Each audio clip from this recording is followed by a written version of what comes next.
This offseason isn't just important for the Cincinnati Bengals, it's a pressure cooker moment that could define the entire 2026 season before a single snap is played. Either this defense completes its transformation, or we're looking at another frustrating year of wasted potential. And after what was revealed in Indianapolis, the direction of this franchise just got a whole lot clearer. Let's get straight into it. Al Golden stepped to the podium at the Combine and didn't sound like a coordinator preparing for a rebuild. He didn't sound like a man begging for patience. He sounded fired up, focused, locked in. He made it clear this defense is not starting from ground zero. There is a core. There is a nucleus. And in his mind, that nucleus is ready to take a serious leap. Now rewind your memory to the end of the 2024 season. The defense looked unstable. Injuries stacked up. Communication broke down. Fans were asking a brutal question: who exactly are we building around? At that moment, it felt like there were more question marks than answers. But football seasons can change narratives quickly, and the second half of last year quietly shifted the tone. Let's talk about Dax Hill. When he was finally healthy and locked into one consistent role, you saw a completely different player. His hips looked smoother in coverage.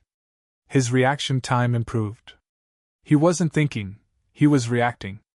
That's the jump every young defensive back has to make. Over the final stretch of games, Hill started to look like the athlete the Bengals believed in when they drafted him. That development matters more than any headline. Then there's DJ Turner. Early in the season he had rough moments, let's be real. But by the end, he was competing with confidence. Better hand usage. Stronger at the catch point. Less hesitation. You could feel the growth snap to snap. That's not hype. That's film-backed improvement. And we cannot ignore Myles Murphy. For a stretch, people were ready to stamp bust on him. That's how impatient the NFL world can be. But the second half of the season told a different story. His pressure rate climbed. His technique sharpened. His motor stayed relentless. You saw flashes turn into consistent disruption. That's how breakout seasons are born. So here's the real question: was that late season surge real development?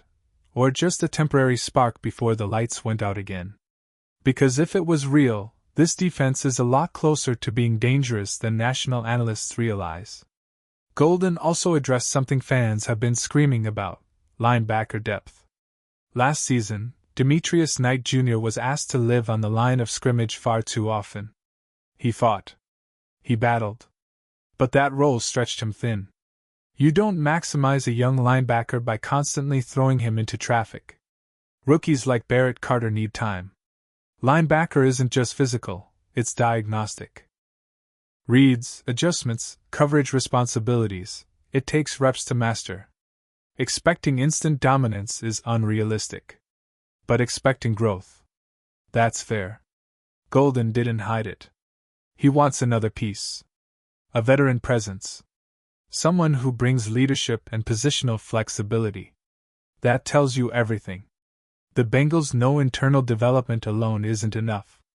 Comment challenge for you right now: if you're running the front office, what's the bigger priority? A veteran linebacker or another impact pass rusher?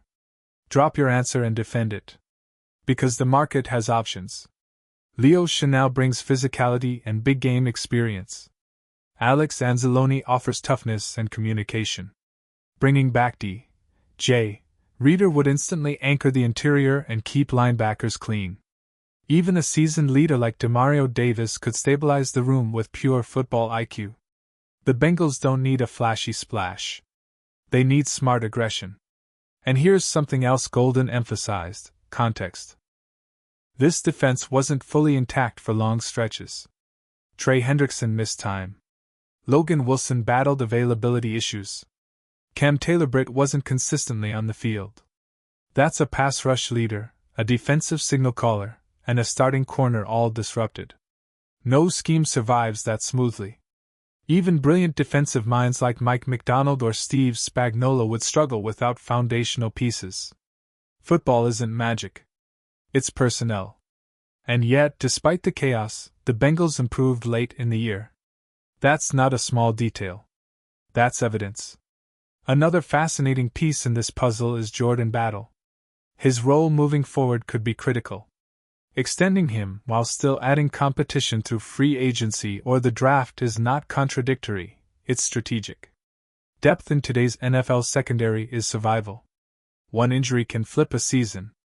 Golden kept circling back to culture. Fit. Leadership. That's important. But culture without talent is just optimism. To truly compete in the AFC, you need waves of defenders.